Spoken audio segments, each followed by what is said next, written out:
Shalom, Devosi 1 Raja-Raja pasal 14 ayat yang ke-21 sampai 31. Demikian firman Tuhan. Adapun Rehabeam anak Salomo yang memerintah di Yehuda. Rehabeam berumur 41 tahun pada waktu ia menjadi raja, dan 17 tahun lamanya ia memerintah di Yerusalem, kota yang dipilih Tuhan dari antara segala suku Israel untuk membuat namanya tinggal di sana. Nama ibunya ialah Naama, seorang perempuan Amon. Tetapi orang Yehuda melakukan apa yang jahat di mata Tuhan, dan mereka menimbulkan cemburunya dengan dosa yang diperbuat mereka, lebih daripada segala yang dilakukan nenek moyang mereka.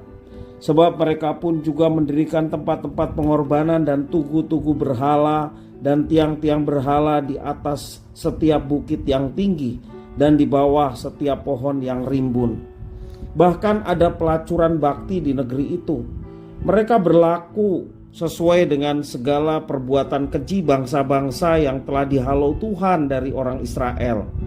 Tetapi pada tahun kelima zaman Raja Rehabeam, masuklah Sisak, Raja Mesir, menyerang Yerusalem.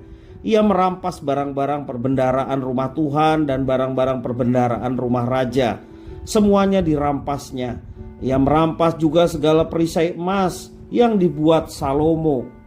Sebagai gantinya Raja Rehabeam membuat perisai-perisai tembaga yang dipercayakannya kepada pemimpin-pemimpin bentara yang menjaga pintu istana raja.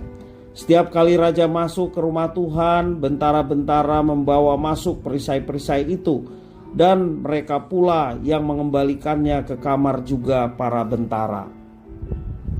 Selebihnya dari riwayat Rehabeam dan segala yang dilakukannya, bukankah semuanya itu tertulis dalam kitab sejarah raja-raja Yehuda?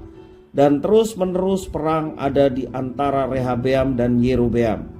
Kemudian Rehabeam mendapat perhentian bersama-sama dengan nenek moyangnya, dan ia dikuburkan di samping nenek moyangnya di kota Daud. Nama ibunya ialah Naama, seorang perempuan Amon.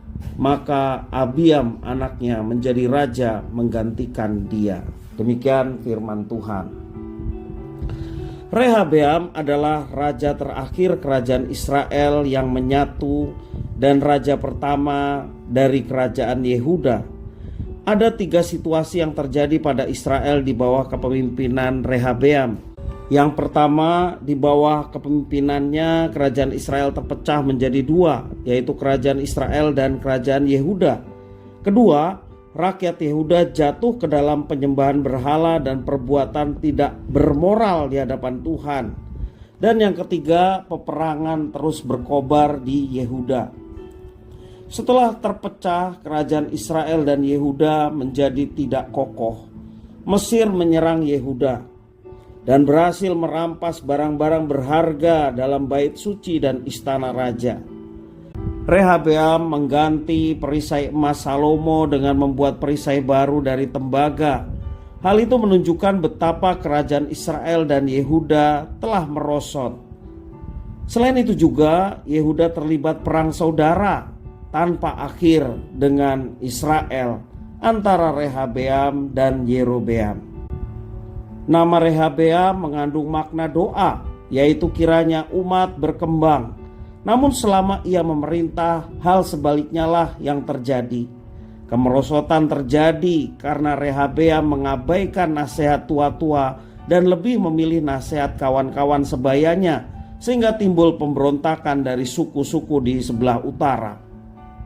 Rehabeam mendapat pengaruh buruk dari ibu surinya bernama Naama dan permaisuri Maaka, sehingga membiarkan rakyat jatuh ke dalam penyembahan berhala dan upacara tidak bermoral di hadapan Tuhan. Dan itu merupakan kekejian di mata Tuhan. Kerajaannya berhasil diselamatkan ketika ia mendengarkan nasihat dari Nabi Semaya. Nabi menyebut bahwa serangan Mesir sebagai hukuman Tuhan karena Yehuda berbalik dari perjanjiannya. Rehabeam bertobat. Ia mendengarkan nasihat Nabi itu dan kembali beribadah di bait suci.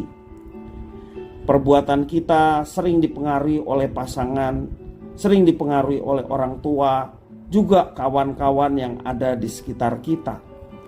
Seringkali kita tidak menyaring nasihat dari orang-orang terdekat. Kita tidak mengkritisi nasihat mereka karena kedekatan kita dengan mereka.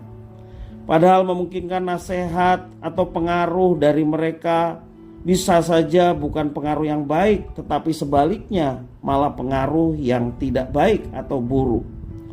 Kita pun merasakan perlunya tuntunan Tuhan untuk menyadari supaya kita dapat memilah dan memilih mana pengaruh yang baik, mana pengaruh yang membangun, mana pengaruh yang betul-betul mendukung untuk kita melakukan sesuatu untuk kemuliaan Tuhan. Karena itu, marilah kita tetap menjadi pribadi-pribadi yang bijaksana. Ada orang-orang di sekitar kita, bahkan orang-orang yang kita kasihi, yang menjadi pasangan, mungkin juga orang tua kita atau sahabat-sahabat kita. Biarlah mereka adalah orang-orang yang juga memiliki tujuan hidup yang sama, yakni hidup untuk memuliakan Tuhan. Sehingga ketika kita mendengarkan nasihatnya, mendengarkan juga perkataannya yang menolong kita untuk melakukan sesuatu, betul-betul mereka pun memiliki visi yang sama dengan kita. Kalaupun ada pengaruh yang tidak baik ataupun nasihat-nasihat yang tidak tepat, tidak sesuai dengan firman, kita diberikan hikmat, kemampuan dari Tuhan untuk menyaringnya. Sesuatu yang baik tentunya akan menghasilkan yang baik pula. Sebaliknya, pengaruh yang buruk, nasihat yang buruk bila terlaksana akan berdampak buruk pula. Mari kita bijaksana dengan cara dekat dengan Tuhan dan tekun belajar firman Tuhan, supaya hikmat dari Tuhan terus ditambah-tambahkan kepada kita, sehingga kita tidak salah memilih, salah melangkah, ataupun melakukan sesuatu yang tidak berkenan kepada Tuhan. Dengan setia kepada Tuhan, tekun belajar firman Tuhan, hikmat yang dari Tuhan terus ditambah-tambahkan, sehingga kita menjadi pribadi yang bijaksana. Muliakanlah Tuhan dalam setiap apa yang kita kerjakan. Tuhan Yesus memberkati.